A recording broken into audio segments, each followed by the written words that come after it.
നീ ഇവിടെ ഉണ്ടായില്ലേ 4-5 ദിവസം കണ്ടിട്ട്?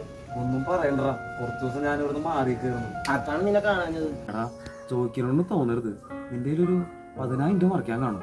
പിന്നെന്താ 10,000 അല്ലേ എവിടെ ഇരിക്കണേന്ന് പറ, ഞാൻ മറിച്ചിട്ടരാം. എടാ നീ ഇതിനെ കളിയാക്കല്ലോ, ആകെ പെട്ട അവസ്ഥയാണ്. എടാ നീ സീരിയസ് ആയിട്ട് ചോദിച്ചാണോ? എന്താണ് കാര്യം? ഒരു അത്യാവശ്യം വന്നപ്പോ അമ്മച്ചിയുടെ ഒരു 10,000 രൂപ കടം വാങ്ങിക്കേണ്ടി വന്നു. അത് തിരിച്ചു കൊടുക്കാൻ പറ്റാണ്ട് വീട്ടിൽ കയറാൻ പറ്റാത്ത അവസ്ഥയാണ്. പിന്നെ നിന്റെ അമ്മച്ചിയോ ഊണ് പോടാ. കാശിന്റെ കാര്യത്തില് അമ്മയെ സ്വന്തക്കാരൊന്നും ഇല്ല. പിന്നെ വൈകുന്നേരത്തിന് മുമ്പ് എന്റെ കാശെന്നിട്ട് മുട്ടുകാരിയെ തല്ലോടിക്കും. എന്താണ് അമ്മച്ചി, സ്വന്തം മോനല്ലേ, കുറച്ച് കാശ് കടം വാങ്ങിച്ചെന്ന് പറഞ്ഞ് ഇത്രയൊക്കെ കാണിക്കണോ? കടം മേടിച്ചാണെങ്കിൽ പിന്നെ സഹിക്കാം. ലോണടിക്കാൻ വെച്ച കാശെടുത്തേ 3-6 ടൂർ കഴിച്ചു വന്നവനെ പിന്നെ ഞാൻ എന്ത് നിനക്ക് വല്ല ജോലി ഉണ്ടാടാ? എനിക്ക് ജോലിയുണ്ട്. അന്ന് ഈ കഴുതിന് വല്ല ജോലി ഉണ്ടാ?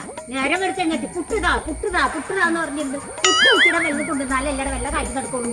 വൈകുന്നേരം എന്റെ കാശിട്ടില്ലെങ്കിൽ നിന്റെ തല ഞാൻ തന്നെ വിളിക്കുന്നു. ഈ ഓർത്ത് ശാശി തള്ള ഇപ്പൊ കൊന്നേനെ.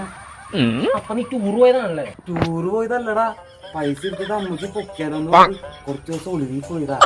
3-6 ഒളിവിലല്ലേ?